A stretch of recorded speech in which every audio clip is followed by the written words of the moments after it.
Hello and welcome to the Raptors show on the Sportsnet Radio Network, brought to you by Campbell's new Chunky Spicy Soup. It's time to get fired up. Make sure you find the Raptors show wherever you listen to podcasts. Subscribe, please rate and review the program. I'm your host, Wayne Blue, joined once again by Phil and co-host Amit Mann. How you doing, man? You all right? Doing well. Thank you so much once again for letting me do this after yesterday. I mean, I got some good feedback, but hey, I mean, it's all about the bosses and, of course, you. It's called the Raptor Show with William Liu. I'm happy to be here. Yeah, I never say the other part because I feel like it's tacky, but, you know, it was forced upon me. And, I suppose that is not bad for branding. I actually have an update to pass along about Blake Murphy, the co-host who has been away on vacation. Want to send our best wishes to Blake. He actually had an emergency appendectomy this morning. He's fine. He's recovering. Been in contact with him. He's doing well. But just wanted to send our wishes to Blake. If you are missing Blake, if you honestly just send your love to Blake as well. All right, he's okay, but still, you never want to see something like that happen to him. So Blake probably will continue to miss a bit more time. Obviously, understandably, he's going to be recovering, but just wanted to send our love to Blake first and foremost. Yeah, man. It's also breaking news for myself too. So that's. Well, I didn't tell you in the 2 hours we were preparing for the show. I didn't know that, man. Oh man, I'm sorry. I'm so sorry to hear that, Blake. You knew. I mean, damn. I'm hoping that you're good to go, buddy. Yeah. That's really unfortunate. Obviously, just hope you're well and everything. In Blake's own words, this is his OG Anunoby before the 2019 championship run moment. Are we going on a run here? Well, I mean, I hope so. Maybe in a play-in run rather than a championship run. Yeah, I mean, we were talking about the schedule down the stretch here for the Raptors. It's pretty tough. How many wins they have, I don't know. I had estimated 5 to 7 yesterday without looking at the schedule. That I looked at it, I'm like, wow, that actually could be accurate. It could be 5 to 7 in the last 20 games. Yeah. Well, that's what we're going to talk about, right? The Raptors got 20 games left, including one tonight against the Suns. We'll preview that shortly. But last 20 games of the year, that's still a quarter of this season. I still think that for a lot of the guys, even though this is a lost season for the team overall, still always little things for individuals to play for. So we'll cover that. But before we get there, Amit, what was some of the feedback that you heard and that you got on yesterday's appearance? Just good. You know, my mom was watching it. She said mom was watching. My mom was watching. My dad was watching. He said I looked very handsome. My wife said that too. She asked to. My parents don't have to. Or maybe it's the other way around, actually. But anyways, they said good stuff. Awesome. And nice to hear you doing stuff again after a long layoff of it. And I was doing a lot of this, if a control room can help me out a little bit. A lot of smiles on my end. I was very excited. And it was just really fun to be doing things that I haven't done in a long time. But yes, control room, if you do have that photo that I sent over to you, it would be a great time to post it right now so Will can also see it. Our smiles were equal. I was just as excited as he was in this very moment. Well, perhaps it's not ready. That's okay. Were you teeing this up? Is that what was happening? I was, and it's not available. That's okay. But anyways, I was happy. It was really cool to do that, and the feedback was cool. Awesome, man. Everyone was happy to see CJ again doing that. Of course. Doing that again with them. A very different dynamic, just like doing it live versus our podcast style. You guys don't even realize how many times we were doing that podcast, and he was holding his son, or his son was around him while we were recording. Yeah. Or were you holding your kids while that was happening mine are too? older. It's okay. But apparently from what he's told me is that his voice was very soothing for his son. So it actually put him to sleep, which sounds like a bad thing. But at that age, it's a good thing. If you can just talk and get your son at that age to fall asleep. And he was very small. Little Isaiah sent over a Raptors jersey for him. Nice. Yeah. That's really nice of you. I'm not sure if he wore it or not, but anyways. Yeah. Fun times. Yeah. You know, don't have kids, so I don't have this experience, but the most similar experience I have got quite a bit of feedback of people saying, Will, we love listening to your reaction podcast while we go to sleep. That is a compliment. So it's like couples will even do this. Like, you know, I guess if you're playing it out loud on your phone or on your speaker or whatever, I guess everyone's subjected to me giving the Gerald Henderson Award as people fall asleep or do other things in the bedroom. But in any case, that's the closest closest other comparison. And I've actually heard it a remarkable amount of times. People love falling asleep to the pod. So if you're one of them, let me know. I guess it depends though. Like after that Laker game, where the referees, Oh, great. yeah. After that one, the 23-1 free throw disparity in the fourth quarter. I listened to that one, too. I was walking back from dropping off my kids, and I was walking somewhere, and I was like, wow, like, Will's really heated. Like, I didn't blame you. I mean, that was a terrible game. But that was, like, the most passionate I've heard you in a little while on those podcasts. Yeah, I also get the other kind of feedback, which was like, it's pretty emotive. And number one, my thing is, it's called the Reaction Podcast. For a reason. That's genuinely how I feel in those moments. And also, I think this is something I'm learning myself, but you have to make space for difficult emotions. And you work through them, and then afterwards you talk it out and you feel a little bit better. But in any case, speaking of difficult emotions, the 20 games left for the Toronto Raptors this season. And I thought we could just go through each player, and you'll hit me with one goal for the rest of the year for these 20 games. And, of course, we've talked these guys, every single day, but that's also what we do on the show. It's the Raptors show, after all. We will have other guests, by the way, coming up. Marc Stein will be joining us somewhere in Europe, by the way. Normally we would get Marc Stein on Wednesdays, but he messaged me and he was like, well, can we reschedule this week? I'm busy Wednesday. And I looked at the schedule and I was like, oh yeah, City's playing Copenhagen in Champions League. So he's actually was not available to working appear hard or hardly working there, Mark? in that exact 3 p.m. period, which is, I believe, when the kickoff was. So we actually delayed it to today so that we can get Marc Stein out. We got Mark Jackson coming on the program. Very exciting about that. Mr. Hand Down, Man Down. I can't wait to ask him about. Mama, there goes that man. Yeah, you know what? Let's do that now before we get him on later. No, but seriously, talk about his new media venture and also just honestly, he's got an illustrious career. I mean, he's one up against Jordan, one up against Kobe, one up against Shaq, one up against what am I missing here? Like, Magic. Like he was a Raptor, Bird. Obviously, in his final season. I think it's Raptor, amazing that he averaged from like 8.5 points, 9.2 assists at 35 years old in his final season with the Raptors. One season, he was 35 years old though. Like he was still very productive. Someone who can read the game in that way. They're always a great person to speak with. Also, just his verbiage. His lingo, it's amazing. So I'm sure his podcast was also great. I watched a little bit of it yesterday. Yeah. I like it. Yeah, no, some stories there. And then, of course, we're going to get to Steve Jones Jr. and talk about, honestly, I'm not actually sure what you guys wanted to talk about, but that was one of your requests. Obviously, he's one of the favorites of the program, and I'm sure you guys will get up to the X's and O's and the nuts and bolts. But right now, the Raptors, last 20 games of the season, one goal for each player. Let's start with Immanuel quickly. What's his goal for the last 20 games here? So in a nutshell, more pull-up threes and drives. So right now, over his past 12 games, he's averaging 4.3 pull-up threes per game, and he's shooting 44.2%. Pretty good. That's a great number. But my challenge to him is, like, make it more. Luka Doncic, over that time, he averages 8.3. That's the best in the NBA. He's around 37%. But that's the potential that I see with IQ, is that he can get into that realm of conversation of like 8 to 7 threes. And I think he should challenge himself to do that. Yesterday, we talked about a little bit of how he's hunting his shot, and I love that. But, when teams go under on screens, like he's got to be able to read that and also get the shots up. And it's just going to like strengthen his game. It's going to make the Raptors like so much more lethal when they're able to space out the court in that way. And then his drives. I mean, we've talked about it.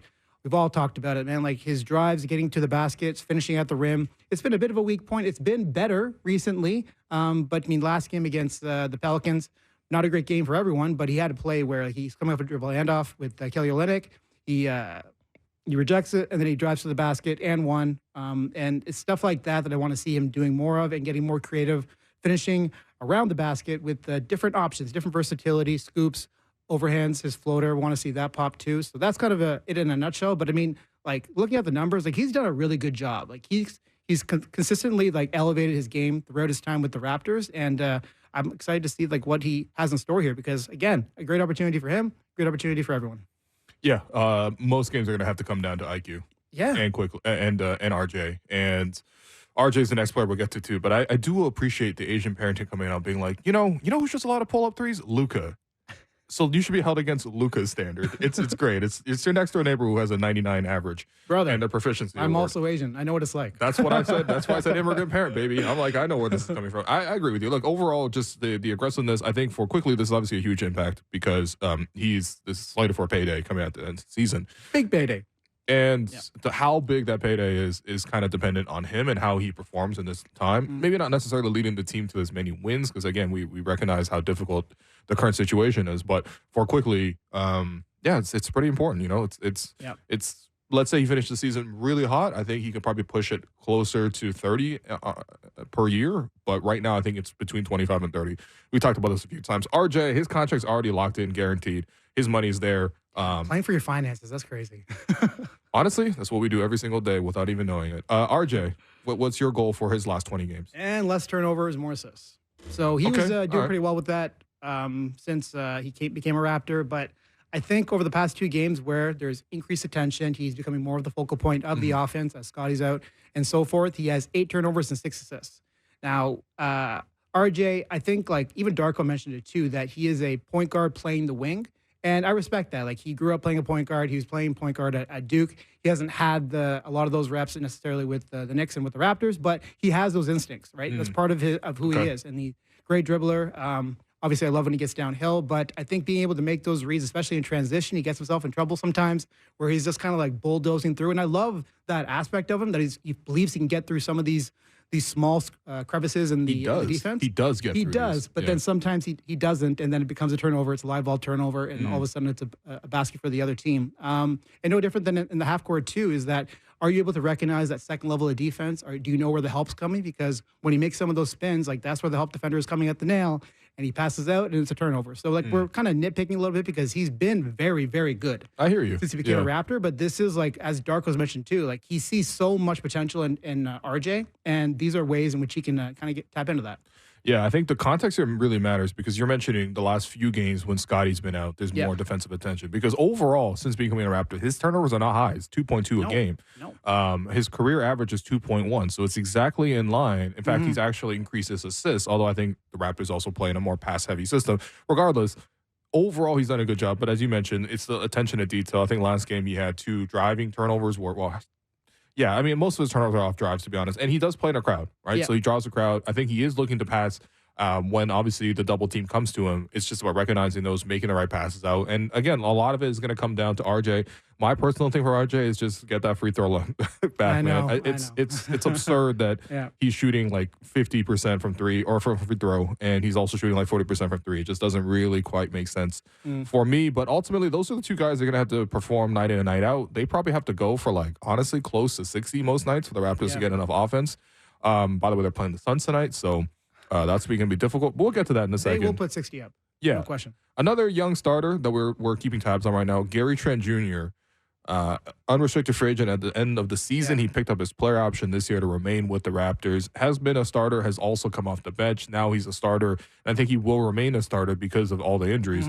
What is the goal for Gary Trent Jr. in the last 20 games? Well, first on that, like I want to get your take on this because it seems like Darko is putting him as the defender on a lot of point guards. So he's the one who's getting skinny around screens, who has a lot of the screen navigation responsibilities on defense. And you would think that sometimes, maybe that would go to IQ, but he's giving Gary those reps. Why do you think that is? I think that's a make or break skill for Gary. I mean, he's got to have a secondary skill in addition to the 3-point shooting. Whether that's a secondary skill like passing, whether that's a secondary skill like drawing fouls or getting his own offense more often. I mean, he can to some degree, but not to an efficient way. Like, so you can't necessarily play him like a 6-man.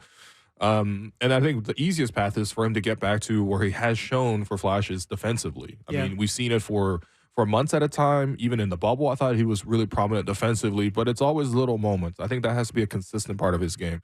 So, yeah, I mean, I see you written here defense as well. So, I mean, I think for Gary, there's a chance, whether that's with the Raptors or going forward in a different team, where he establishes himself as a really premium 3-and-D guy because he really does have a really high catch-and-shoot 3-point percentage.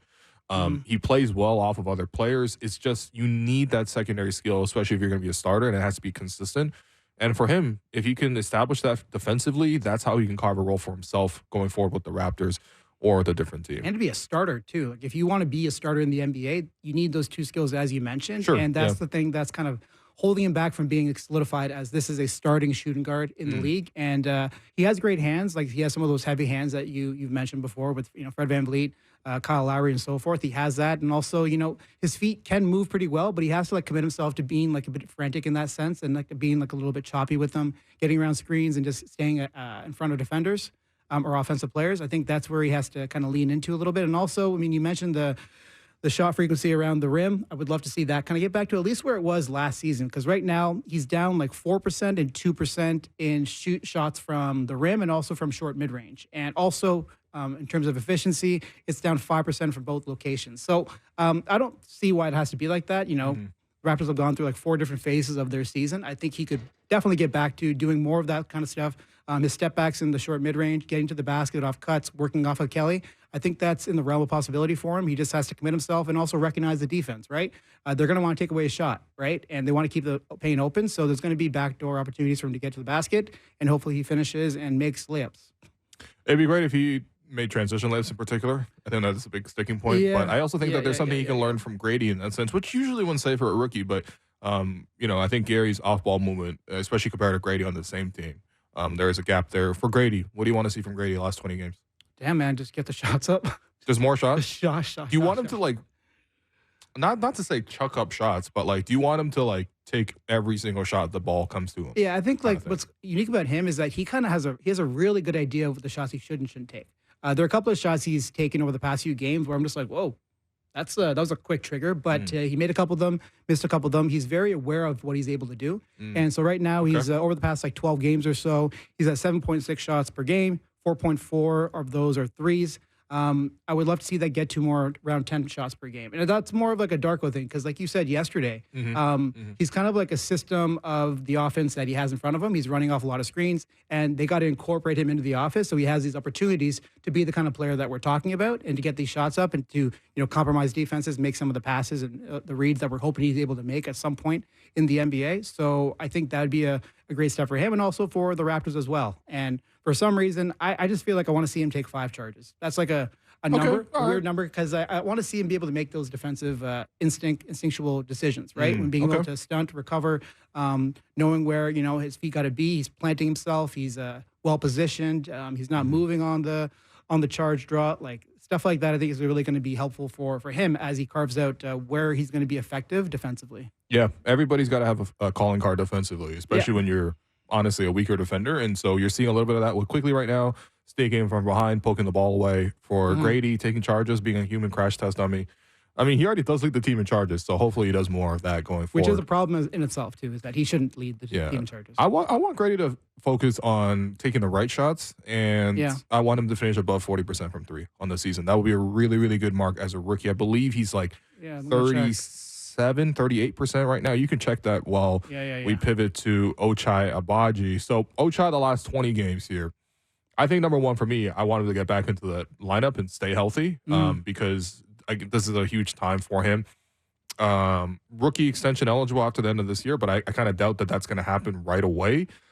I think he's got to show, number one, does he have the ability to be a starter? Weirdly enough, his goal right now, not to say that it's, he's going out there nefariously trying to take Gary's starting position, but can he show enough offensively to take, a stab at that starting spot for next year? Because it's a question as to whether Gary is retained or not. And for Ochai, if he can he's closer to that 3-and-D on the defensive end. I think he's kind of mostly there. But I think on the three-point end, Gary is clearly a much more reliable and much more high-efficiency shooter than Ochai is. So how much more can Ochai find his comfort in this offense? He does have an ability to cut, and he's more athletic than Gary. But at the same time, there's a pretty substantial offensive gap between those two. So I think for Ochai, showcasing more of that offense to go along with his defense, because there is a potential for him to be a starting level player, but he needs to make a couple more steps in his game, and that's what the last 20 games should be for him. Did you look up Grady shooting? Yeah, 37.2. Yeah, so get to 40. You're right. You're right there. Yeah. If anything, it's just more of him doing the exact same thing that he's been doing since 2024 began. Is that he's just shooting at a pretty high clip. He's shooting very well. Yeah. So I think it's possible. Yeah, it'd be a great goal. Yeah. On Ochai, it's funny that we're talking like Gary and Ochai, but it's like the opposite things we're expecting for them. We want Gary to improve a little bit on defense. We're looking for Ochai to show he can do a little bit more on offense. Yeah. And the cutting points, I mentioned that too, is that I want to see more of that. He had a couple of really nice cuts in that Charlotte game. And like while he did take 20 shots, you look at it like a little bit, more in depth. And there's probably maybe 4 shots that you're like, maybe you didn't have to take that. But a lot of these shots were open. A lot of them were off cuts. And I think that's something that's going to make him stand out. Although he is a great corner 3-point shooter above the break, not so good. Yeah. And I think that's an area where if he wants to, like, I'm picturing scenarios where like Scotty Barnes next season, like he's posting up on the block, he's on the weak side, and like can Oche lift from the corner and be able to make some of those shots from around the wing. Like that's a different spot. It's further away. He struggled with that location throughout his entire career so far, especially with the Utah Jazz, with the Toronto Raptors. But he's been a corner 3-point shooter, very effective the whole time. That's good. But can you make yourself more versatile across the 3-point line beyond the arc? I think that's another big step for him. And like, I mean, the starting lineup for next season, it's a topic yesterday, and I want to talk to Steve Jones about that too. And like, what is the best way to nurture Scotty Barnes now? Like, are we still talking about him being this like versatile guy, or do we start honing in on what his position should very well be? And when we do that, then you got to look at who is the best person to be at the 2 guard, or is it RJ, or maybe like as I mentioned yesterday, is it more of a 3-and-D guy that you want at the small forward spot? Do you want more size? Like these are things that they got to figure out. But if for Oche, if he's able to really tap into his 3-point shot across the board, then his defense is even more valuable. Yeah. Jordan Nwora, I think. So for me, for Jordan Nwora, the last 20 games, number one, you got to showcase, are you worthy of like a 2-3 year long-term kind of contract, right? Yeah. Because he's unrestricted. This is already his third team. And I think for him, you can see the talent. It's pretty obvious, 6'8", decent athleticism, can shoot the 3 at a high clip, can even handle it a little bit. But where is the consistency going to come from, and why has he not cracked the rotation? It's kind of a make or break time for him. And especially if the Raptors continue to miss more time here with certain other veterans, sitting out parts of the season, which we might continue to see down the stretch, there will be opportunities for him. And I think for Nwora, like we've seen the highs, right? That Atlanta game was awesome to see from Nwora. I would just like to see something more consistent, especially on the defensive end, that can get there. But do you have anything quick to say about Nwora? That's kind of it, man. Just don't let that BI thing happen again. No more ring around the rosy. That wasn't good, bro. That was a tough one. I mean, listen, Ingram, he's a tough guard. What can you say? Yeah. For the veterans, the 2 vets on the team that are in the rotation at least, Kelly Olynyk already got his extension, so we know he's going to be here. Bruce Brown, we'll see if he's going to be here the rest of the season. Anything on those 2 vets? Pretty established players already in this league, right? So yeah. And for Bruce Brown, it's a hard thing to figure out because he's had a rough time with the Toronto Raptors. Hasn't been exactly what we were probably expecting, and we don't know how long he's going to be here. Just being an effective player in his role with the Raptors, turnovers. Yeah. I've been a little bit crazy at times while he's been on the floor. He's not healthy right now. I don't think he's playing tonight either. So just, I don't know, fill your role and be a contributing member of the rotation. It's kind of like it's very vague. It's I think very simple. I don't want him to do too much. That's kind of where I'm at too, Bruce. But I think he wants to do more. What is the need? The contract is there for you already. Maybe you're going to be here. Maybe you're not going to be here. Yeah. There's obviously going to be an effort to try to move him once again. Yeah. I think his value in this league, he's already showcased it with the championship run that he made. Now, I think the only concern that you would have on this is not just necessarily that he's not playing well at the Raps. I think for a lot of teams that we're looking at, can that player still be that player after playing with Jokic? I think this is not a fair comparison, but like Will Barton, for example, we got Will Barton in Toronto. Yeah. And I think the difference in terms of like what he showed in Denver versus what he showed in Toronto, or even what he showed in Washington before he got to Toronto, very, very different. So I think for Bruce, I don't think it's necessarily he's only affected because of Jokic, but right now he's kind of cutting his own legs off right now by making some mistakes of being too aggressive. So just like I've settle in, or just like don't overdo it. You know what I mean? I think there's good moments where he can have it. For some of the younger guys, I forgot about Chris Boucher in these vets too. I'm sorry, I guess he wasn't in the rotation. But if you got a goal for Chris in the last 20 games here, real quickly, what do you got? Get the road team crowds chanting "We want Boucher." You want the road team crowd chanting "We want Boucher"? Yeah, I want it to be okay. That's gonna be a little difficult. Every single game. I mean, hey, really? I mean, like, okay. Again, you want a league-wide protest on Darko Rajakovic to play Chris Boucher? I just want to see him on the floor. Yeah. Well, I want to see him on the floor. That'll be interesting. I mean, I wish we had talked to Chris or Darko about this while they were in Toronto. Unfortunately, they're on this road trip for the next 2 weeks, or a week plus. So it'll be a little more difficult, but hopefully we get some answers on this, especially from some of the reporters on the beat. Real quickly, Jonte Porter, Javon Freeman Liberty, DJ Carton, Mohamedou Gay, one real quick thing on all four of those guys before we pivot to tonight's game. Yeah, we'll keep it real quick. 3 deflections per game would be nice from Jonte Porter. Okay. Right now, Kelly's around there too. And again, active hands is what Darko loves. He loves those active hands. There's a soundbite somewhere that is absolutely hilarious. Hands. I love hands. Exactly. Yeah. Right? We all love hands. That's it's a good thing for us to have, especially we as all love hands.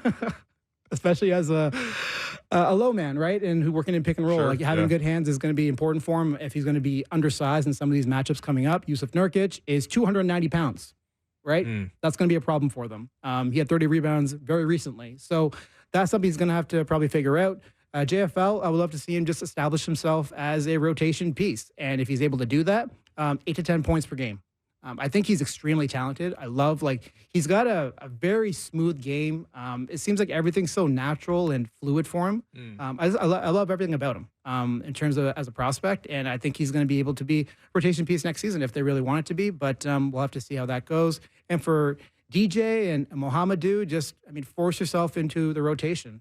There's a lot of players we're talking about who want to get some playing time, and as we talked about yesterday, it's one thing for us to say, we want to win games, but another thing for maybe the front office to be like, we got to see these guys, right? If they're trying to win games, force yourself into that top 9 or 10. Yeah, this, the closest thing that we had to this was Tampa, when the Raptors played in Tampa. Yeah, and first off, that's dark. Second of all, the guys who got contracts out of Tampa, who are in these exact situations where Javon's in now, DJ's in now, Mohamedou's in now, Jonte's in now, guys like Yuta Watanabe, who played the right way. Even though they weren't winning, even though they weren't that competitive, they still played the right way even when they were losing. And I think that it wasn't like Yuta was putting up crazy numbers, but that's actually what ultimately got him that deal going forward. And he's still in the league now, 3 years later. So I think for these guys, those last 20 games, it's more important for these guys, almost more than the other guys we mentioned. But those are kind of things to watch out for the last 20 for these players. In terms of tonight, what to watch for tonight, time now for Between the Lines, brought to you by Bet Rivers. Take a chance. The line tonight is Raptors plus 10.5. Oh my God. Over under 233.5. It's not great these days, but I also think that that's pretty reflective of the fact that the Raptors are shorthanded in some significant spots. Scotty Barnes out with the recovering surgery on his hand. Jakob Poeltl, same deal. On the flip side, there's no Devin Booker for the Suns, so a bit of relief on that front. Bradley Beal is back, though. Bradley Beal is back, although honestly, actually, I don't know. Bradley Beal's killed the Raptors, so I'm not going to overstate any of these things. They still have Kevin Durant, still got Yusuf Nurkic grabbing 30 rebounds a game. It feels like. Who do you like in here? Who do I like? Yeah. Who do you like? I'm getting a feeling similar to the before that Pelicans game right now. Really? Maybe not that bad, but I don't know if it's gonna be that bad, man. No, well, I hope not. I mean, after what happened in that Pelicans game, everything that we talked about yesterday, energy, effort, focus, all that stuff. I'm hoping that that's not what we see, but it's going to be very difficult for them to keep up with the offense of the Suns. And if they're able to keep it competitive, if they're able to come out, show effort, limit the unforced turnovers, especially on both ends, really. I think that's going to be a good sign for them. IQ, RJ, this is a great moment for them, too. Like the point of attack defense on the Suns side has been a little bit of a problem, and they're a little bit leaky at times. Like they like to go with Kevin Durant at the 5. I mean, it says 233 points. Yeah, get him. So you're saying the over. All right. Yeah. Well, yeah. I'll take the over, bro. Unfortunately, it's a big line, but I still think that the Suns will take this. Suns have been, they just came off a nice win in overtime against the reigning champions, the Denver Nuggets. Big so, yeah, that's Between the Lines. Brought to you by Bet Rivers. Take a chance. I know the Raptors season is in a bad spot when I'm not picking the Raps that often now because that was your staple, too. That was my thing. But we're going to take a break. I've been your host, Willie. You've been listening to the Raptors Show on the Sportsnet Radio Network, brought to you by Campbell's new Chunky Spicy Soup. When we come back, let's bring in Marc Stein. Joining us once again on the line, Mr. Marc Stein. Marc, where in the world are you right now currently? You're not going to believe this tale I'm about to tell you. Go ahead. I am in the Manchester suburb of Chorlton.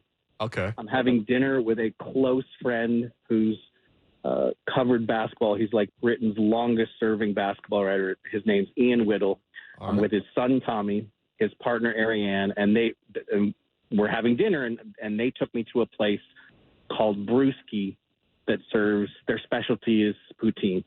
Wow. Not making this up. Okay. So I'm eating at a Canadian-themed restaurant in a Manchester suburb and just sneaked away to talk to you guys. Yeah, I'm not surprised you're having chips in Manchester, but I am a little surprised that it's poutine, that style. But I am too. I did not see that coming, in all fairness. So, Mark, I hope you don't mind me saying or revealing your whereabouts. I'm quite sure you've been pretty proud of it. But if I have this correctly, you were at the Etihad Stadium over the weekend to watch the derby between obviously City versus United. Phil Foden with a double, incredible goals by Phil Foden. And also Marcus Rashford in that one. You guys coming back to win 3-1. Congratulations, blah, blah, blah. Copenhagen, you were in Copenhagen for another 3-1 victory in Champions League yesterday. That was at home last night. That was at home. That was here as well. So that was also at home. Okay. I've seen those two games, and then I actually went to show you. What do the kids say now? You're a sicko, right? Yeah. Sicko is the term. Yeah. On Tuesday night, I went to Boundary Park, Oldham, to watch a non-league game. That's the 5th division.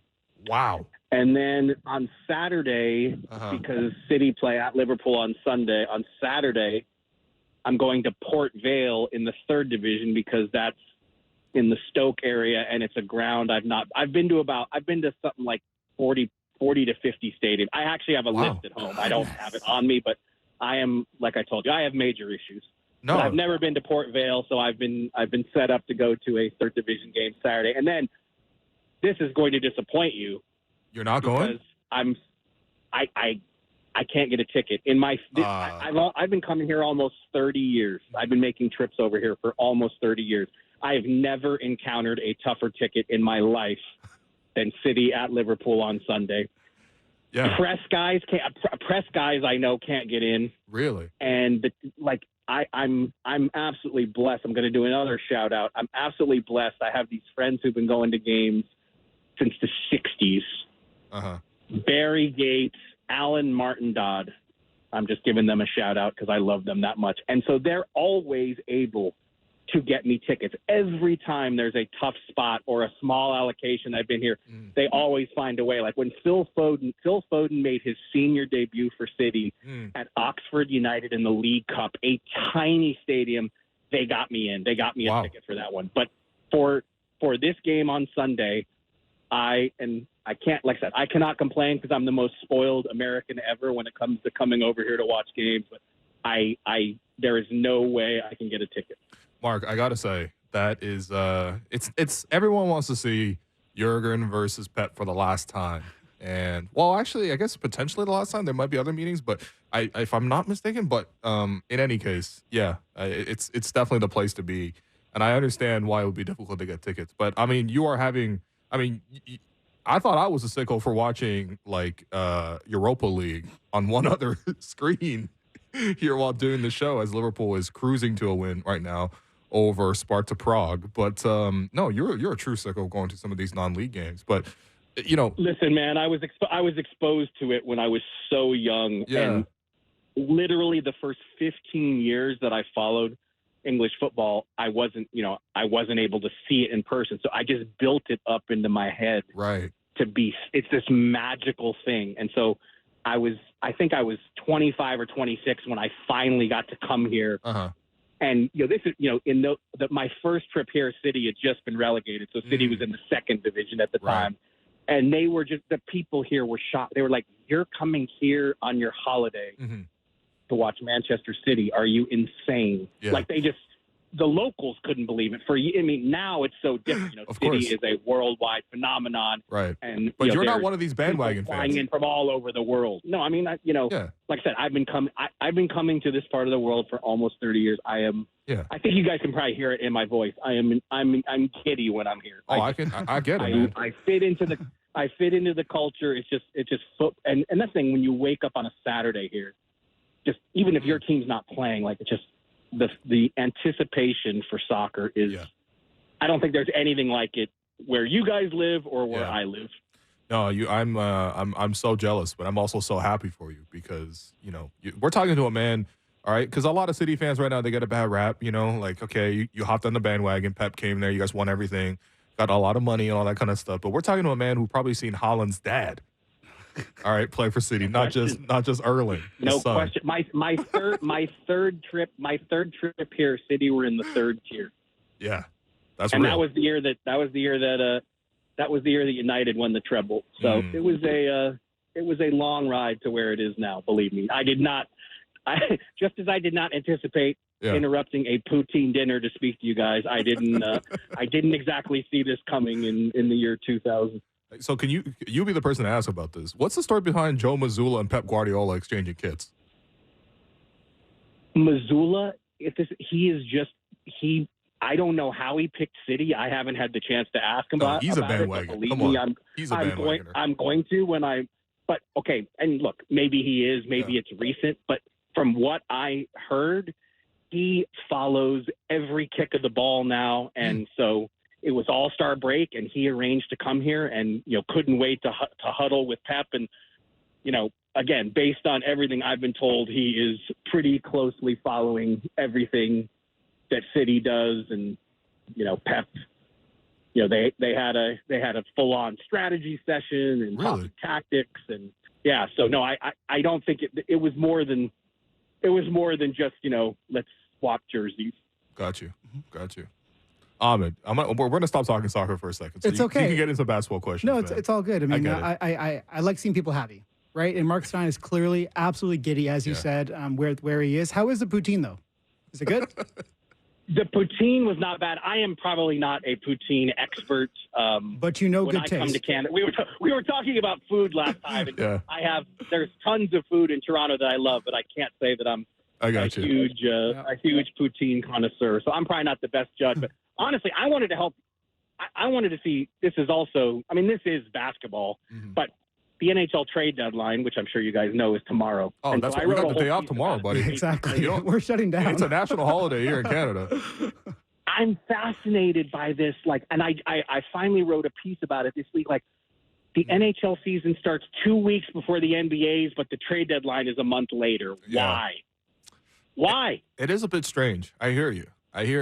But I actually never really thought about it that way. It makes that stretch drive after the trade deadline a lot harder because with the NBA one, you have a lot more time to integrate the players and get yourself ready for the postseason. But with this one, it's like you're ready to go and you just got to get in there and hopefully that the next pieces are the ones that help you win a championship or whatever the case is. Yeah, Mark, I'm going to give you one theory about this because the NBA moved their trade deadline a little bit later. Yeah, but they only moved it up a week. It's not. It's not like they moved it up several weeks.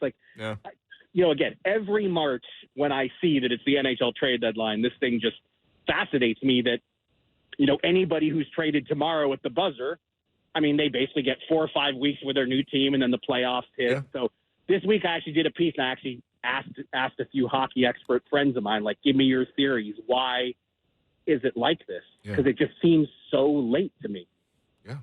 Yeah, you know what? I will ask Nick Kyprios, who will be sitting in this seat afterwards. He is a former Leaf and also does. So you guys are off tomorrow because the trade deadline is such a big deal that they're basically saying there could be no Raptors. There could be no Raptors or football or poutine talk. They have to focus. There could be poutine talk, to be fair.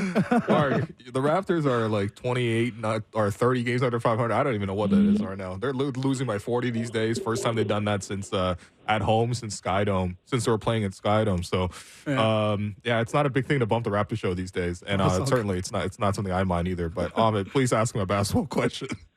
Who's MVP? Who do you think? I think it's Jokic. Yeah, but I would say it's Jokic or Shea. I think they are. I think they have separated themselves as the two main contenders. I think Luka can get back into it if the Mavs rebound and get back on track. The Mavs to me if the Mavs could have won 50 games, I think that puts Doncic in the conversation. But they've obviously hit.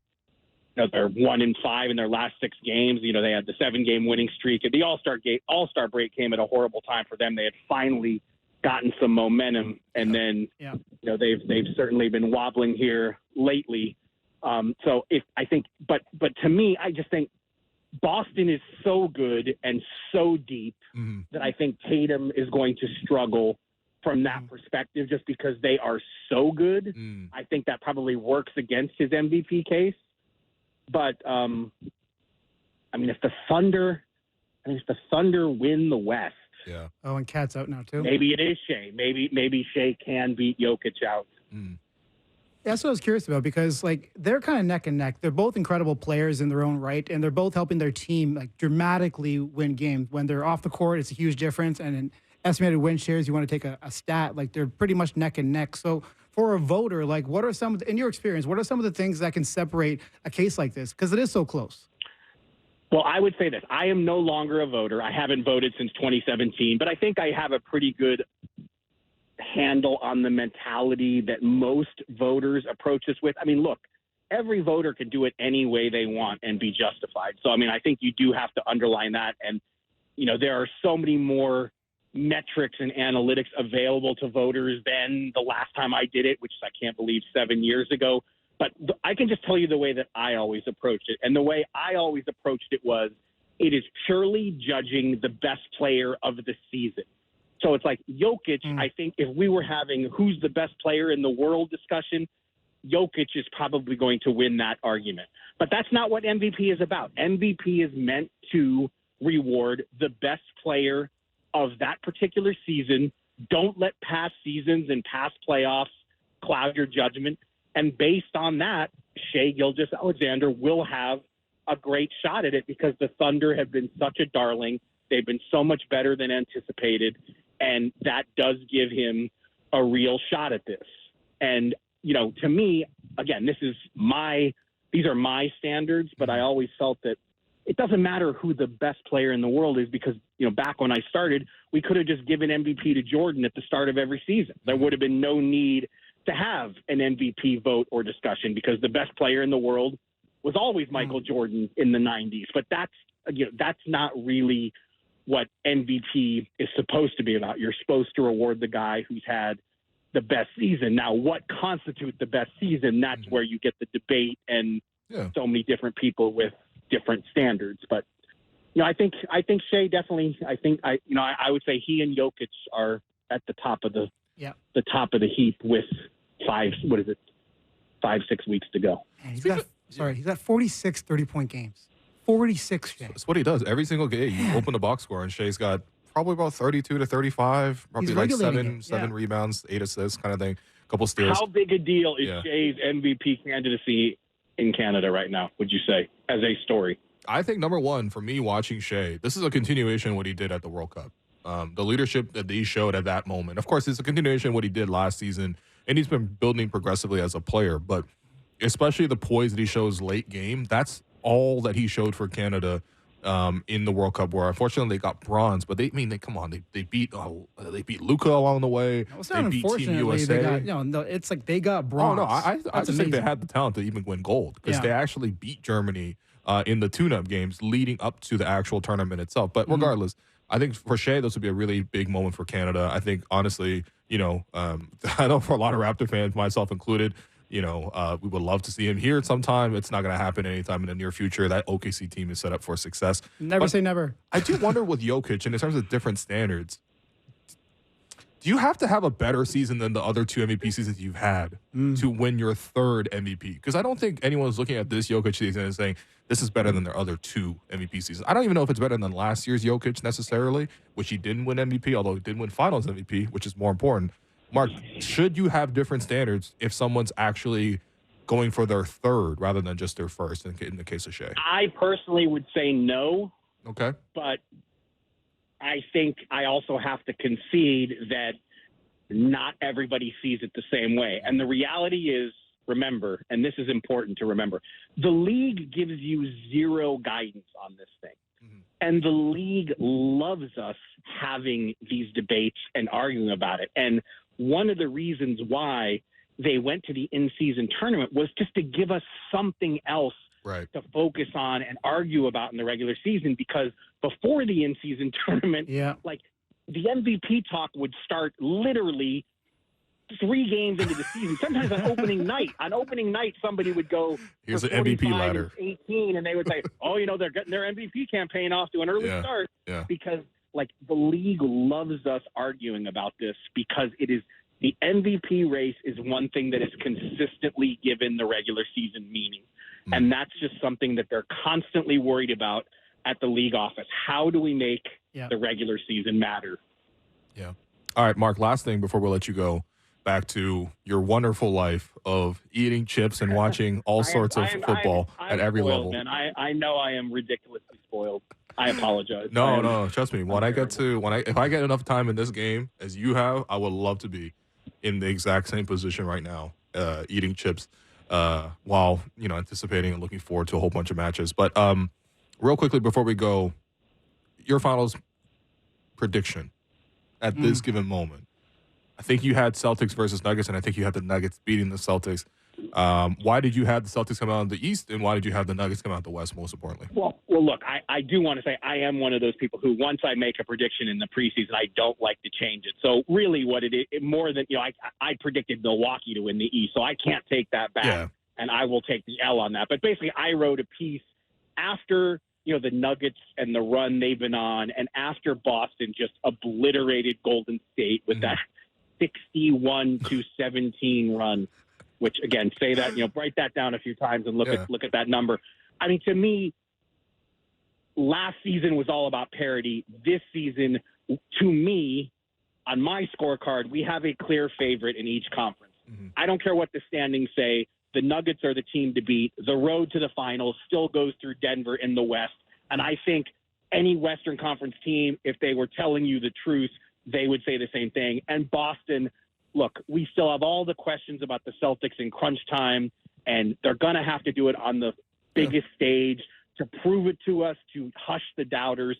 But they're having an incredible regular season, and they have to be the favorites to win the East. I mean, they deserve that much. Yeah. Well, Mark, we appreciate you so much. That 61-17 run by the Celtics, probably kind of like the 3 goals unanswered that you guys scored against United over the weekend. So yeah, I mean the score line was only 3-1, but I have to say, I mean I've been lucky enough to see 4 or 5 derbies in my life. Yeah. Like the domination level was surreal. Come on, man. City have the ball that much, to see United just basically packing it in. They played like a small club. Insane. They played like a small club. Play on the counter, maybe get one miracle goal from Rashford. That was cool, and then it was not close from that point. I mean, obviously, I was watching, hoping you guys would drop points, but I've seen a lot of City games hoping you guys would drop points, and it almost never happens. So we'll look forward to what happens this weekend, though.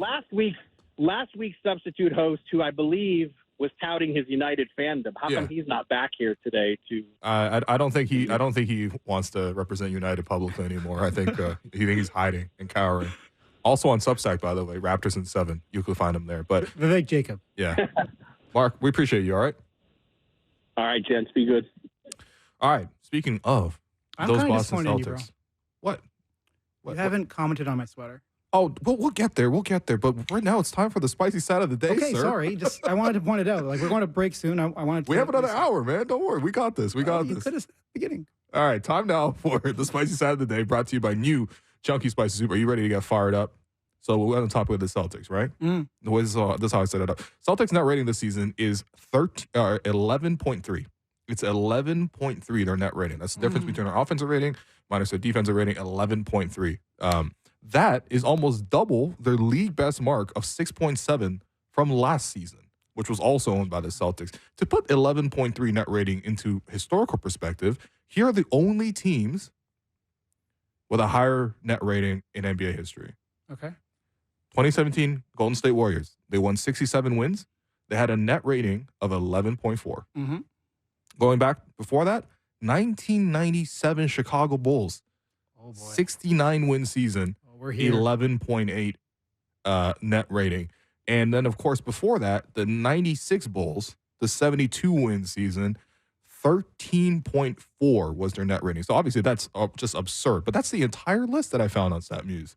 So, if the Celtics don't win it, I mean, they better win it because all those other teams won it. You know what I mean? Speaking of high expectations, that's high expectations. But we're going to take another break here. Been your host, Wolu. You've been listening to The Raptors Show on the Sportsnet Radio Network, brought to you by Campbell's new Chunky Spice Soup. When we come back, another Mark, but a former player this time. Mama? Welcome back to The Raptors Show on the Sportsnet Radio Network. I'm your host, Wolu. We'll continue to be joined by co-host Amit Mann. How you feeling, man? This is actually a Friday for us, really. People don't know this. I feel like that meme people don't know, but like people don't know that this is a Friday for us because, as we mentioned to Mark earlier, tomorrow's show, programming wise, it will not be on because it is NHL trade deadline. I guess you should have said that at the beginning.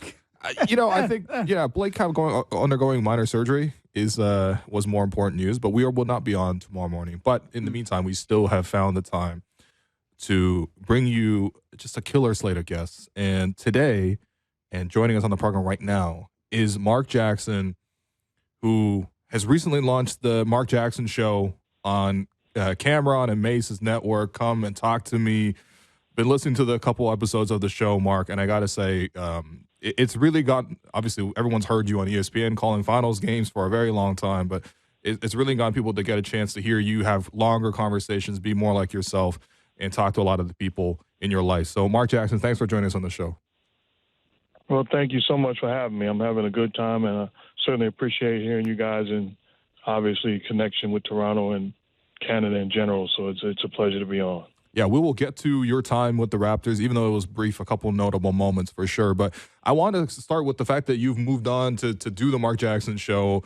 And, of course, you're doing it with Cameron and Mace. Tell me if this is true. Cameron was telling a story essentially where he came to you with $500K in cash in a bag trying to sign you. I think it was probably one of the more difficult recruitments that they've had.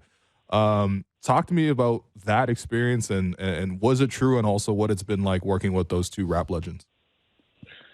Well, I'm sure you're not true to this, but rappers have a way of, adding to stories and making it, so it was a bag, and I'll go as far as saying that, and at least he was accurate with the fact that I turned down the bag.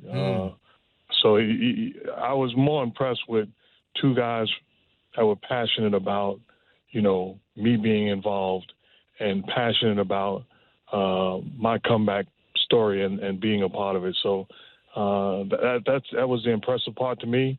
I got into it where I turned them down, and then we had dialogue again, and we was going back and forth, and ultimately we came to the conclusion that it would work, and it's been a blast. But those two guys I got a tremendous amount of love and respect for.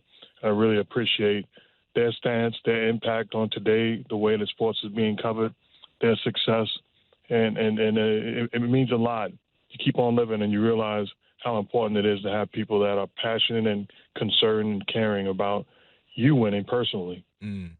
Yeah, I mean, that's a hell of a pitch, but, I think it's also street smart sometimes to turn down a gigantic bag of cash if it's presented to you. You can't say yes to everything right away, but I'm happy it's working out. I want to ask you, what's been the biggest difference between calling games, which is what you were doing with ESPN, and also now doing your own show on your own time, getting that space to sort of dictate the kind of conversations you're having and also just the style of conversations in a podcast setting?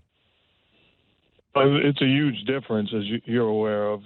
In a game, you're punched in with different, whatever the story is for the game. A guy makes a shot, you got 5 seconds, sometimes 10 seconds to talk about it, and you don't get into the real stories. If Jeff Van Gundy and I was sitting there with Mike Breen and we were having, at dinner, you can tell the backstories and the entire part of the story as opposed to a 5 or 10 second clip. That's the advantage of having the show.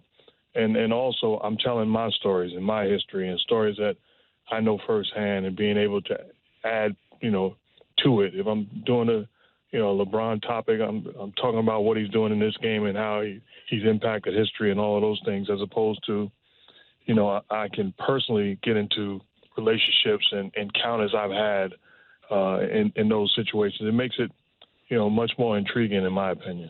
Yeah. Well, I mean, I guess my question to you then is do you want to continue to do media long term? Is there still a desire to get back to coaching? Where are you at on that? Well, I've always wanted to, continue coaching. I just haven't had the luxury of being given the opportunity. But I look forward to one day coaching again. It's valuable and important to me to do it from a competitive standpoint, and as important, an impactful standpoint. I get a kick out of watching guys that I've coached, whether they're with the Warriors or with other teams. Even a guy like Ed Smith, who's with Charlotte now, watching his success and his story, knowing that, I had a small part in it. It means a lot. So I do look forward to coaching one day. I'm having a fun time, being a part of the media. And if I'm a guy with tremendous faith. So if I never coach again, I'm not going to, stomp my foot and be upset. I do look forward to it and excited about the next chapter in my life, though. Marc, if you don't mind me asking, why is it you think that you aren't coaching in the NBA currently? Because you had a heck of a run with the Golden State Warriors, and some of their main players, the Clays, the Draymonds, the Steph Currys, they all give you so much credit with how you've nurtured their growth. And I was looking at some of the clips yesterday of you on YouTube, and some of your conversations with the players and timeouts. Like, it's so inspirational, the way you're able to galvanize some of these guys. So just on that, like, do you think there's anything going on? Like, why is it that you aren't a coach in the NBA or haven't got another chance?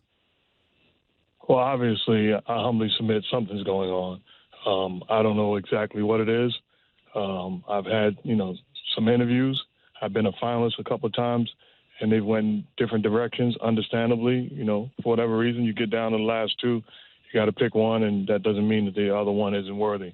I do look forward to coaching, whether it's on the professional ranks or the college ranks, in the right job moving forward someday. But I don't have the answer to that. But, a friend of mine made a great point, and he said, whatever they say about me, obviously, from my standpoint, is not true.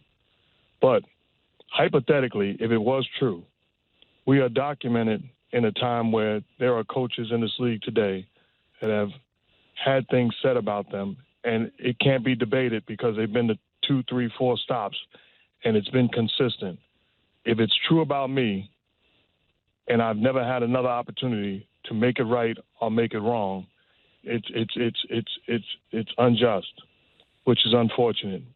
But I really believe that opportunity will come, and somebody will ultimately hire me one day, and I look forward to, proving whoever it is wrong.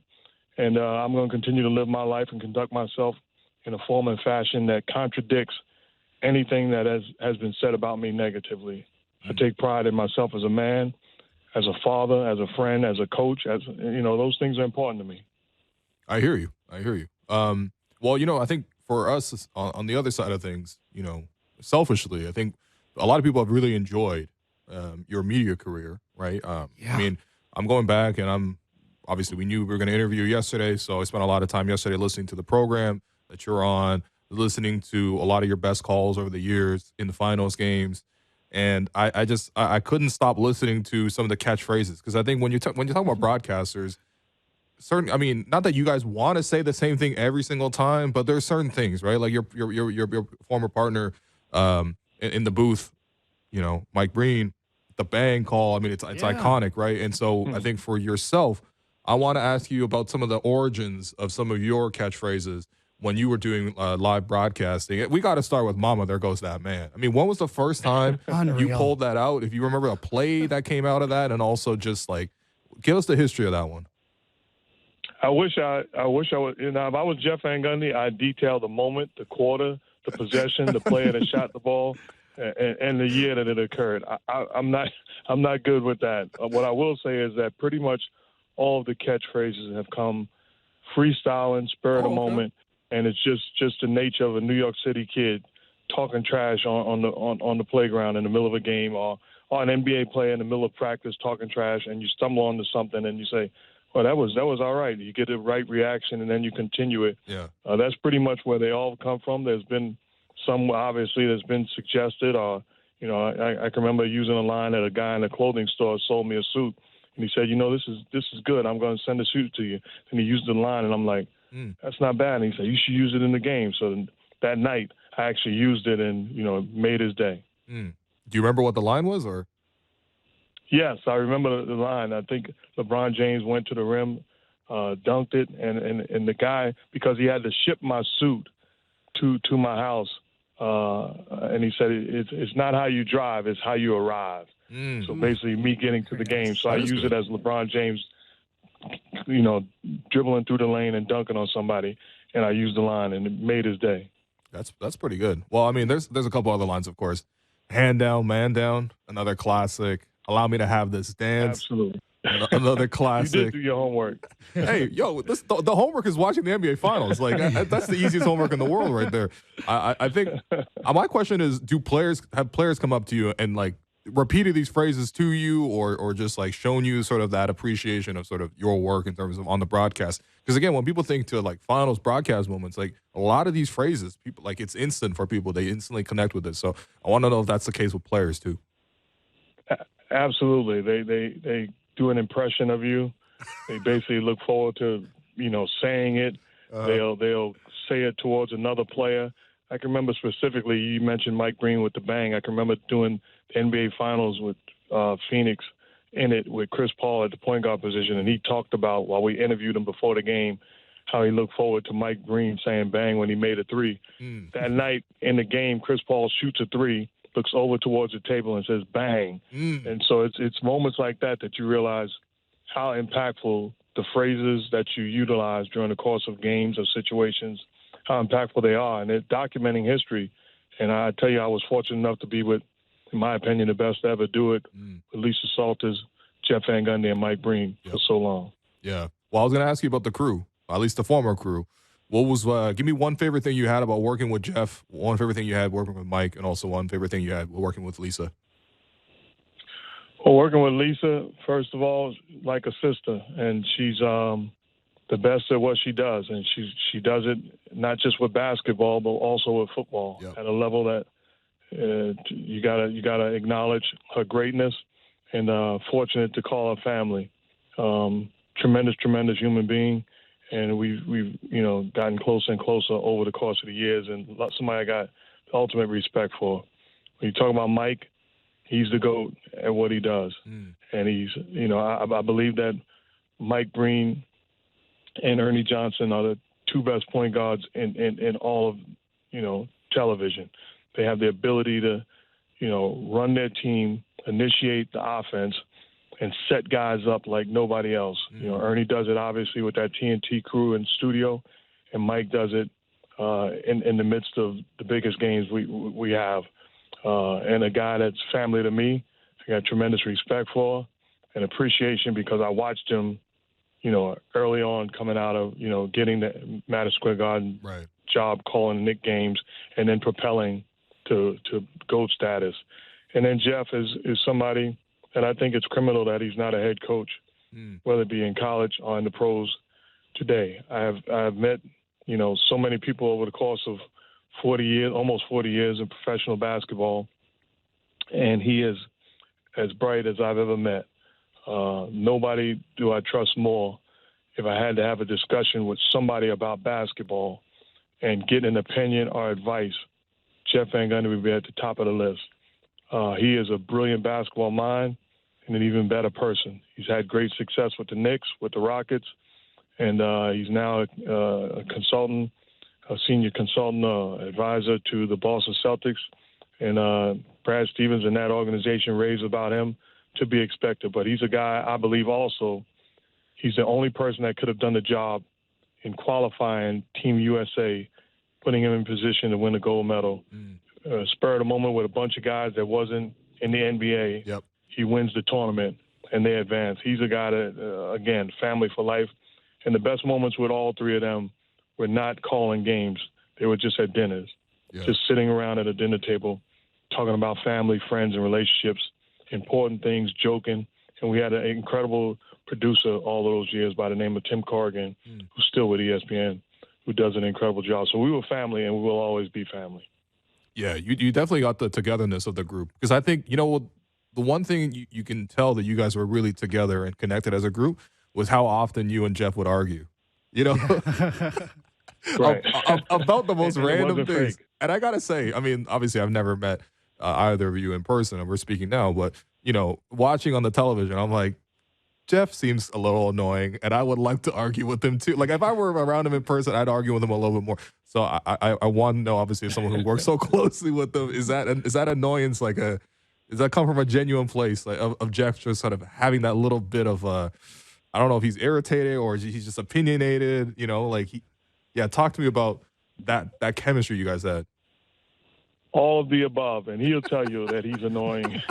So it's a fun annoying. He's like a little brother. Like exactly. You know, there's times we'd be at dinner and he'd say something. I'm like, I don't understand how Stan would be in the same house with you. At some point, I'm throwing you out the room, throwing you out the house. Like, just get away. He's and even his family knows about it. But it's an annoyance that you embrace, you acknowledge, and you celebrate because it comes from a pure place. He's an incredible guy, and like I talked about, you can't make up that chemistry. Right. We've seen great boosts, whether it be in all of sports, and ESPN, to their credit, stumbled on it years ago with us, and we had an incredible run. But it's pure, and what you see during a telecast, you would see if you went to dinner with all of us, and it's family for life, and it came across that way. For sure. I mean, that's the biggest thing building shows is the chemistry that you need to make it flourish. That's the same thing with Cam and Mace. Like, you know what I mean? Like, half the show is just them, like, bantering about something. You know what I mean? Like, so I think right, and it's not made up. It's definitely not made up. You could tell. And honestly, most of it's probably not scripted either. I want to pivot over to your playing career as well. A couple questions about that. The shimmy celebration. I don't know if you expected me to go there first, but the shimmy celebration. Yeah, walk us through that. Because when people think about Mark Jackson, the player, I mean, they think about the assists. They think about playing with the Knicks. I mean, here in Toronto, they think probably playing with the Raptors as well. You got to talk to me about the shimmy, though. Where did that come from? And what do you think about players sort of still doing that to this day? Again, it was a freestyle celebration. My dad told me when I was younger to find a job you love and you never have to work another day in your life. And it gave me opportunity to celebrate as a kid, you know, playing in the NBA, starting at the point guard position for whoever I was starting for at the particular time. I made it, and I didn't want to act like I stumbled onto it. I put a lot of work into it, and I overachieved. And the ability to be on the biggest stage in the world, something that I dreamt of, I wanted to celebrate it. And I needed to be able to celebrate and do different things like that, because if I didn't have that, I believe I'd be a regular player, and I would have never made it. But being not a great defender, not great speed, not great athleticism, I had a gift. I humbly submit a pass in the basketball. Not a great shooter throughout the course of my career, but to be able to make it, I had to be able to celebrate it, and not celebrate it when the game was over. I was celebrating it possession by possession, quarter by quarter, game by game. That was valuable to me, and that was a way of expressing myself. I hear you, because you see Steph doing the shimmy nowadays, and I guess my question to you is: did the players back then did they do the shimmy back to you? Because I remember, because you know how Steph loves to do the shimmy, right? There's one time where Chris Paul hit a shot on Steph, and Chris Paul hit the shimmy to taunt him back. Did anyone shimmy on you? Absolutely. Yes. One person did, and it was a childhood friend in the playoffs, and it was Game 5 of the playoff series, and his teammates were like, "This your boy. You don't want to go back at him. You don't want to go back at him. You need to go back at him the way he's going at you." It was Kenny Smith with the Houston Rockets in Game 5. Just to prove to his guys that he was treating me like everybody else. So he makes the shot and does the shimmy. I'm like, okay, this is my guy. It was hilarious. Was it I was going to ask, was it funny, or were you hot about it? Because I was shocked. I was so shocked it couldn't be funny. The audacity. I was like, this is my guy. What are we doing, man?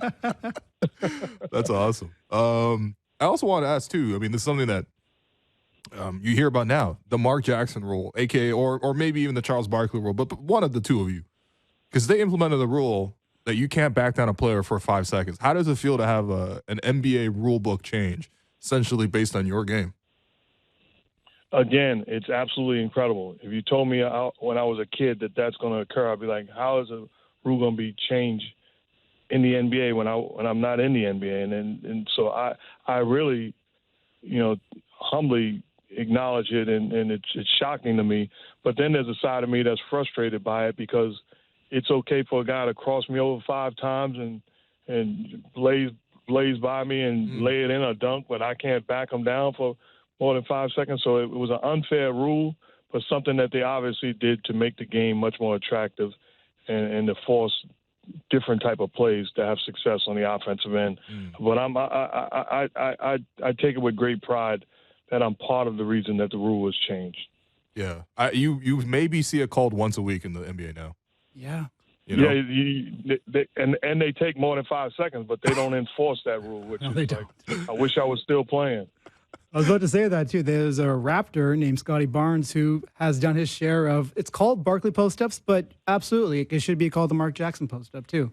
But anyway, Scotty does that every once in a while too. Did you just tell me there's a Raptor? Did you just tell me there's a Raptor named Scotty Barnes? Like I didn't know Scotty Barnes was. No, sir. No, sir. Oh, okay. I was just messing around. Too. Yeah. Hey, by the way, speaking of your time with the Raptors, so obviously this is being the Raptor show. This is being broadcast all over Canada. I wanted to ask about just you signing as a free agent with the Raptors in 2000. What was your feeling at the time? Because you knew you were coming to play with the prime Vince at that moment. I was excited. Prime Vince was as good as it gets. And practicing with him, playing with him, playing against him prior to that, I knew how great of a basketball player he was and really had no flaws in his game. Could do everything on the basketball court at a high level, at a high elite level. So it was a joy to sign with the Raptors.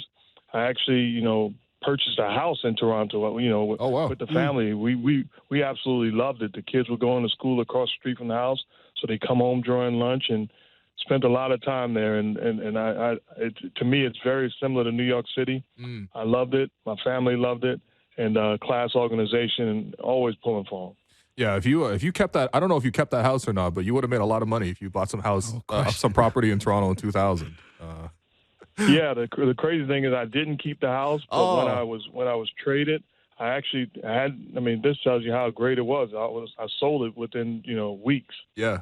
So that says a lot about the community. That would be 2 times or 3 times its value now, Mark. Not to make you. Yeah, I should have held it. It'll make me feel bad.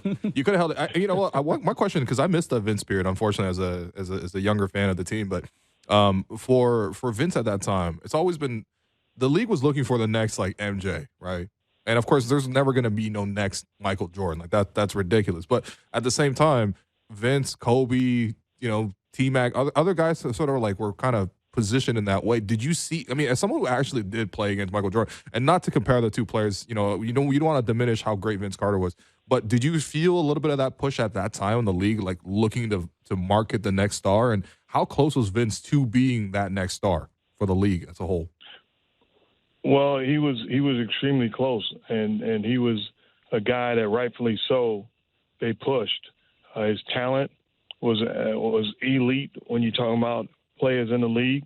The things he can do, his impact on the court, high-flying dunks, from taking off from everywhere, the excitement of Toronto fans and Canada in general.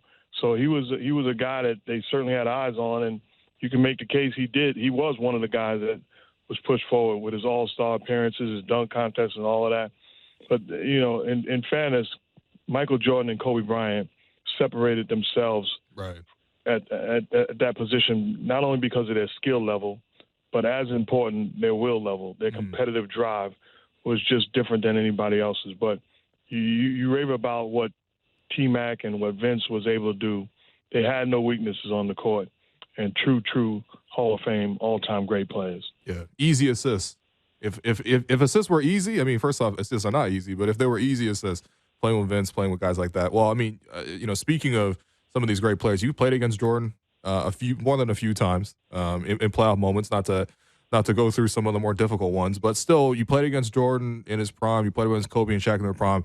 I gotta ask you, you got a memory that stands out with like playing against Jordan at that level, at prime Michael Jordan? Man, you got a takeaway? Well, when you talk about Mike, I was fortunate enough to play on some great teams in Indiana and some great teams in New York, and didn't win a championship. And the sole reason you can make the case is because of Michael Jordan. Yeah.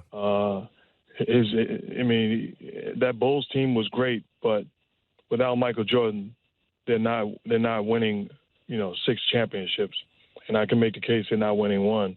And that's in spite of the greatness of Scottie Pippen. But Michael Jordan was clearly the best player on the floor every single night. And we had great teams, whether it be in Indiana, led by Reggie Miller. We had a great starting 5. We were loaded. We were winning double digits, Game 7 in the Chicago Stadium. and they win the ball game. In New York, we took them to Game 7, the same situation. Yep. I can remember going to Pat Riley was the head coach. We went to the game. This is the only time it ever happened in my 17-year career as a motivational tool.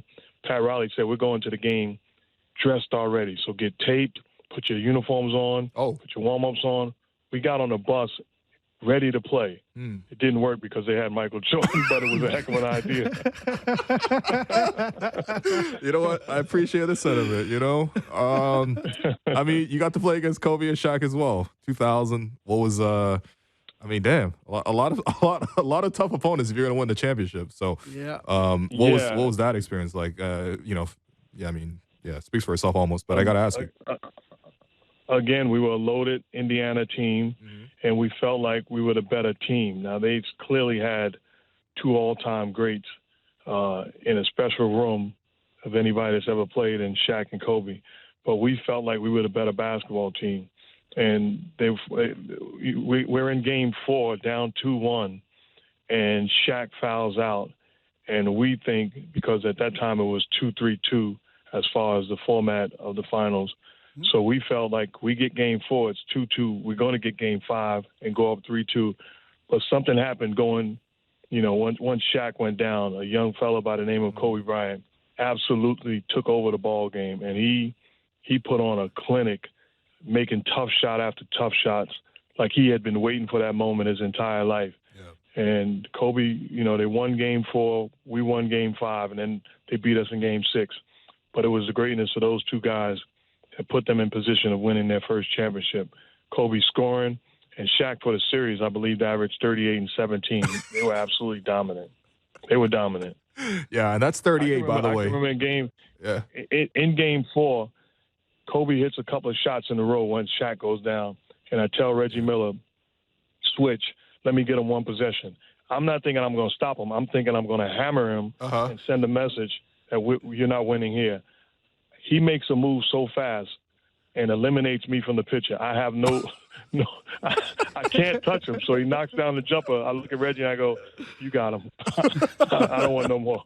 Yeah, it turns out neither of you guys got him. Sorry, Mark. Yeah.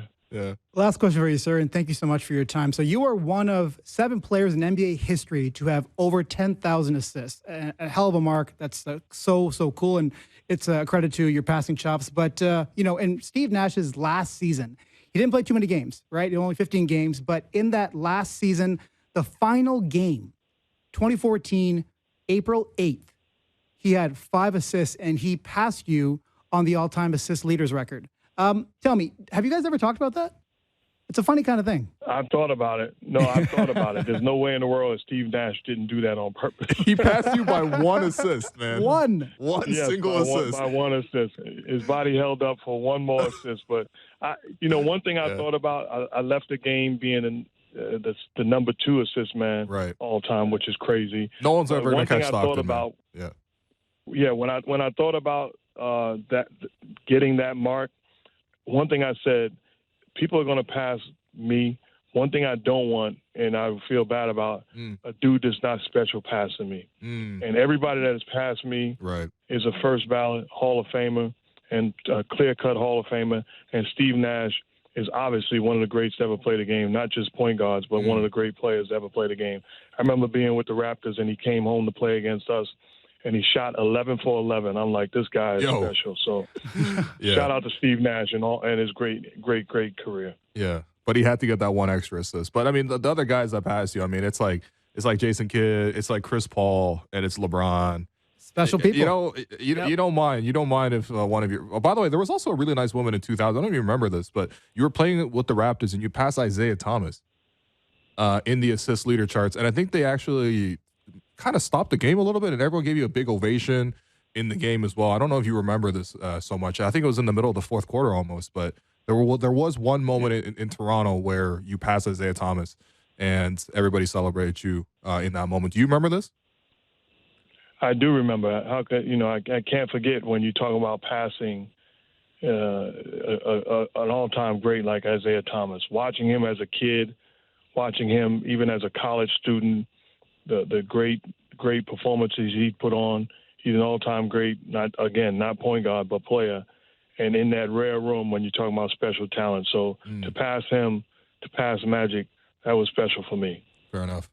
All right, Marc, we appreciate you for joining us. Thanks for walking through some of your career and also both on the media side and also on the playing side. And yeah, for everybody else, tune into the Mark Jackson Show. It's you get to hear Mark Jackson in a very different way than you heard him on the broadcast. And I'm enjoying all the conversations you guys are having there. Thank you so much for having me. All the best. You guys keep on rolling. Thanks, Mark. All right, we're going to take our last break of the week. Been your host, Willow. You've been listening to The Raptors Show on the Sportsnet Radio Network, brought to you by Campbell's New Chuckie Spicy Soup. Amit, who's coming up after this break? Steve Jones Jr. We really missed out the chance for Mark Jackson to say, Mama, there goes that Mon. That would have been sick. I know. That would have been pretty sick. That would have been very, very good. That Call Mark again. Oh, that would have been a career highlight. I should have done that. I'm sorry, man. Oh, I should have thought of that. You know what? That's my bad as the point guard. That was my bad as the point guard. I had it in my mind. I didn't want to put in the rundown because I didn't want you to, I wanted to surprise you with it. But then as the interview went on, when he's talking about Kobe stories, Jordan stories, I was like, Oh, I hear you. And then, yeah. It's all good. It's all good. Hopefully we can have Mark on again. Great interview, great person. I loved, just love his personality as a media personality. It's so cool to hear from him. Yeah, for sure. So who do we got now? We got ourselves a very, very smart basketball mind right here. Someone who played at UNLV. He played in college. All right. And you could see the passion. If we're going to get the control room to help us out here with the photo, you can see the passion that this man had when he plays basketball, and he brings that passion once again to when he's on the broadcast and when he's working with the guys dunking on the dunker spot, and also JJ Redick. You three working together are amazing. But I mean, Steve, you look great here. Love the passion. Thank you. I'm glad you found the fro. There's a couple action shots where the gun show was looking pretty good, but we'll take it. I was fired up. I'm sure the gun show hasn't gone away, man. You still got it. Don't worry. Thank you. Yo, I honestly was not, sir, I was not familiar with your game. Like, this is actually a perfect time to let people know your game. Because you know what, all these little podcasts, little bloggers want to talk about basketball, but some of you guys have actually played it. I'm one of these little bloggers, so tell us about your playing career. I just wanted to win. I was gonna defend. I was gonna move the ball. I was your perfect role player. Got you. A coach's dream. Yeah, you sound like a Raptor. Come on over. You sound like a coach's dream, man. Come on. So you got yourself a segment with Nakaisa you call free throws, right? We're gonna work off of that. We're gonna call this pitch pass. All right. I'm gonna give you a few pitch passes, and we're going to see where you take them. We're going to go around the NBA a little bit. But let's start with the Toronto Raptors. And I asked you to take a look at Scotty Barnes, RJ Barrett, Immanuel Quickley. That's their core going forward. And I'm curious, like, what is the next step for them? When they're in the lab in the offseason here, what are some things that they can incorporate in their games and that can help them and the Raptors be better next season? Well, I think for Scotty. Yeah, go ahead. I think with Scotty, I'd probably point to shooting. I think he's got a really good playmaking package. We know we can do off the bounce and how he can create plays for people. If he can get that shot up and start to build more counters for himself, like my mind goes to, it's not apples to apples, but Shea to a degree, to where Shea has built his game to where, I have the drives. If you cut off the drives, I can build out to this mid-range pull-up. I can get to this step back. That's my counter. Now you go under screens, he's adding the three-point shot to that. Can Scotty add that to his game to where now, okay, you guys are playing me a certain way, you're switching, or you're thinking really hard in the drives. If he improves, gets the handle a little tighter, improves the shot to where the pull-up can be a part of his game and part of his attack and counters, I think that becomes a really dangerous player. There are flashes during the season where he pulls out a mid-range shot. You're just like, I haven't seen that before. And he did the exact same thing last season, too, at several points down the stretch. And I agree with you. Like, that ball handling, I think, is what's going to help him be a better mid-range shooter. And once you're able to add that element to it, like the snaking in the pick and roll, there have been possessions where he's got the defender on his back and he's doing a step back in the mid-range. Like, it's stuff like that that's going to make him that much more unique. And I'm curious what you think about RJ Barrett too. Someone who's had a lot of fun being a Toronto Raptor. Well, I think with RJ, it's hard to point to exactly one thing. You would obviously want the shooting to improve, but I think so much of his stuff comes with reps in game as far as making quick decisions. We know he can get in the paint. We know he can drive. We know he can finish at times. But now is it just sharpening those edges. So now I'm in space. I'm taking my time. I'm getting to my spots. I'm in more control of what I want to do. So for RJ, it feels more like sharpening rather than just purely adding one specific thing to his bag. And what did we just talk about in the first segment? It was the same thing, right? It's the reads when he sees doubles, recognizing that second level of defense. Where's the help coming from? Great minds think alike. I'm putting myself in that category. Immanuel, Quickley. That's a self-alley-oop, man. This guy threw it off the glass to himself. All right, let's keep going. Immanuel, Quickley, then we'll move on to some NBA stuff. On IQ, it's reads. It's just reads. This is a good time for him to get these reps. I think he obviously has the scoring ability that would allow him to really open things up for Toronto. But it's just now understanding the timing, when to change his speeds, when to come off quick, what to do against a drop, how to engage the big. If there's two on the ball, where's my first bounce going? And it's stuff that he's done before, but I think being in Toronto will have to do it at a higher level. Have to be a little bit more consistent with that. So that would probably be the number one thing I would probably shift towards to him. Hey, how do we get the handle to a place where now we're seeing these plays and making these plays and knowing when to attack, when to change our speeds, and when to get in the paint? Yeah, they're going to have those opportunities down the stretch here. No question about it. Let's move to some NBA stuff. First question, I sent them over to you earlier on, and I just want to get your take on these things. The Milwaukee Bucks will make the NBA Finals if... ... If they get the 2 seed and the defense can stay clean, and Chris Middleton can stay on the court. There's a lot of hands. Jeez, man. And Damian Lillard plays very, very well. Yeah. I had to be honest. Honest. Because here's the thing, right? Giannis Antetokounmpo is, in March, still on pace to become the first player in NBA history to average 30 points or more on 60% shooting. I think he's fine. I think we've seen the Bucks clean things up defensively. There's more switching, more work to keep the ball in front. Those little things they're doing will have an impact later, because if they can nail those, that's going to help you overcome the scheme issues. It's going to help you overcome the personnel issues. You've seen them rotate and scramble and help each other and just have more of a focused mindset defensively. I think that's huge. I think they've done a good job with the rotation. Middleton coming back will help balance that out so they can stay stronger throughout the game. But my mind keeps going back to Dame and how important he is. So when Damian Lillard scores 20 or more points, the Bucks are 33-8 this season. There we go. And a lot of that's a lot of games where he didn't score 20. That's what I'm thinking too. Yeah, a lot of games where he didn't score 20, and that's Dame Lillard we're talking about. Yeah. But when he does, they're pretty good. Yeah. And so I think a lot of talk has been about Dame's shot. His drive's been really important. And so if the shot comes back, which post All-Star break, he's at 41% from three, as opposed to the 34 before the All-Star break. If he's able to mix in the drives with the shot, Giannis is playing at that level. Their defense is stronger, can help, bounce up throughout playoff series, and they have the 2 seed. That's when I think, okay, the Bucks have a real good shot. That's a lot to deal with in a playoff series. Okay, can I just jump in and ask this? I mean, putting last night aside, because the Warriors kind of washed them last night. But just putting last night aside, I actually feel like what the Bucks needed to do in terms of the coaching change, the new coach in Doc Rivers has actually done at least what needs to be done so far. Now, no one's going to be judging them based on like, hey, they were defending in transition again. Okay. But like, I actually think that he's actually done the job so far. And I don't know, that doesn't have to be a courageous statement. I just feel like no one ever says anything good about Doc Rivers. Well, I was going to actually say something good about Doc Rivers. Okay, go ahead, yeah. So here's an alley-oop. Since he became the coach of the Milwaukee Bucks, they are 19th in offense and 10th in defense, right? But if you zoom in a little bit more, last 10 games, 11th in offense, 5th in defense. So they're trending in the right direction. And what I've always liked about Doc Rivers is that he has a way of simplifying things for players, right? He gives you like your cue card, and he wants you to do these 3 things, and he's done a great job of that with the Milwaukee Bucks. Now, they have the personnel already, right, to be a good defensive team, especially with Brook Lopez in his deep drop, and, finally they're getting back to that. But it seems like he's kind of found something with that. And Dame Lillard, I mean, it's a strange thing that he's such an amazing player, and, Giannis has already said that this is your team, but it doesn't really feel that way. Because it's Giannis's team. Yeah. What do you want? Yeah, exactly. Okay, yeah, I guess so. It's like, hey, it's your house. It's like, no. Your name's not on the lease. Exactly.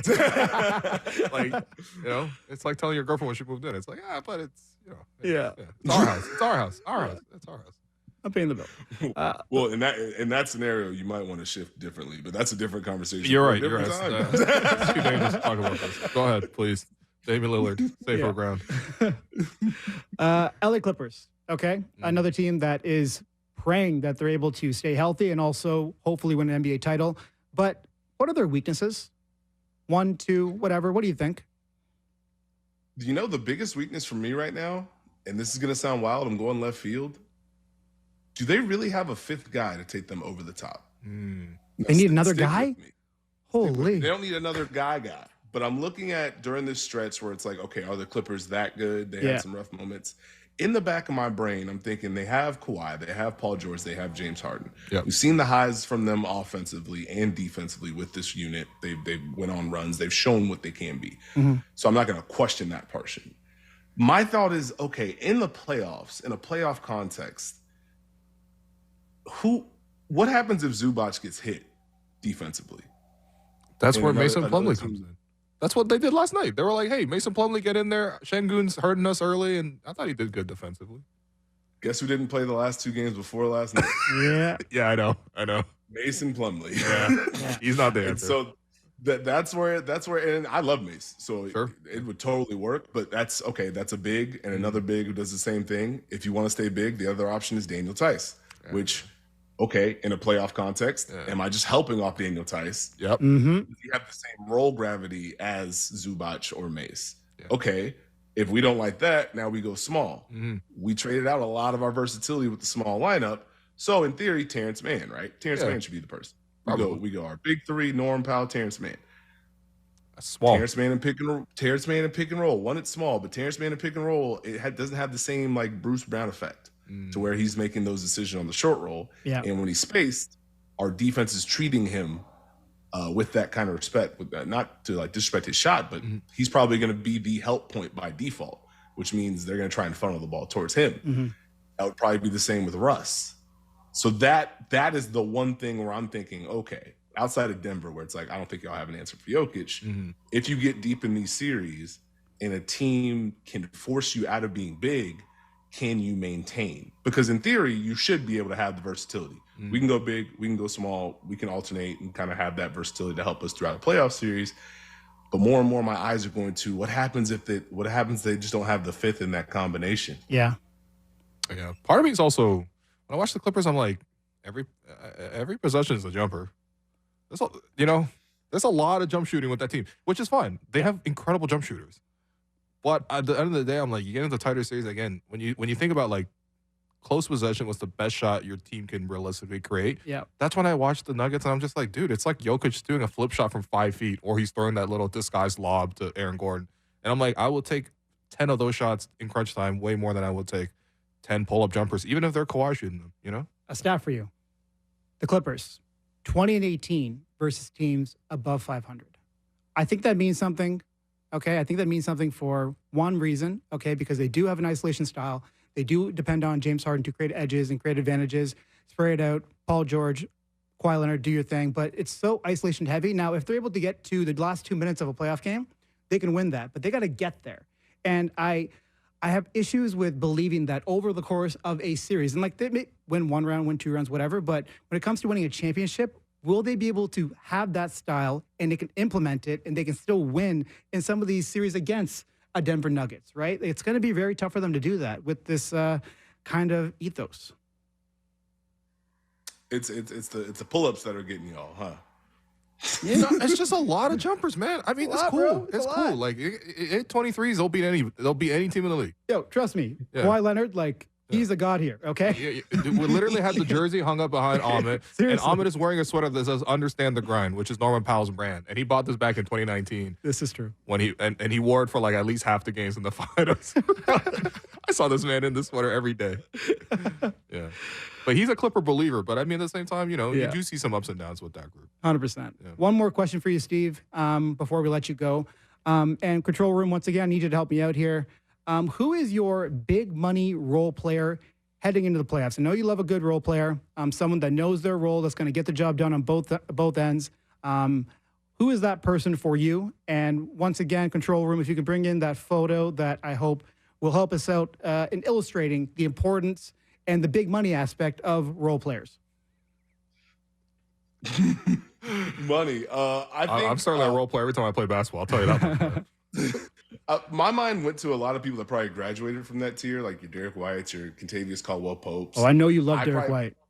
Man, very, very solid. The way him and Porzingis operating pick and roll, huge. Yeah. I'll go to Caleb Martin in Miami. When he is cooking, they look like a whole different team when he's defending and able to knock down threes.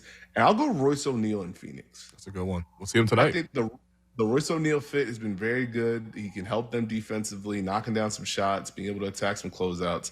Those are probably my two where it's just like those are role players I feel like can really lift and help a team advance through a series. This is some pretty good picks. Amit, did you have somebody in mind when you asked this question? No, actually. I didn't really have anyone. Thinking about it, I mean, Kyle Lowry comes to mind right now just because of the love honestly, we have. Yeah. He's been pretty good for the Philadelphia 76ers. Dude, no one's expecting Kyle to score even 10 points. But do all the little stuff in between. Yeah. I mean, listen, even for the Heat, like, I know that like the Heat needed Kyle to score more, which was, you know, kind of the Heat's problem, really. When you don't need him to score as much and he could do the rest of the stuff, I have all the faith in the world in Kyle Lowry. I had a Magic question, but I will say Jalen Suggs. He's kind of seems like that kind of player that could fill that sort of role.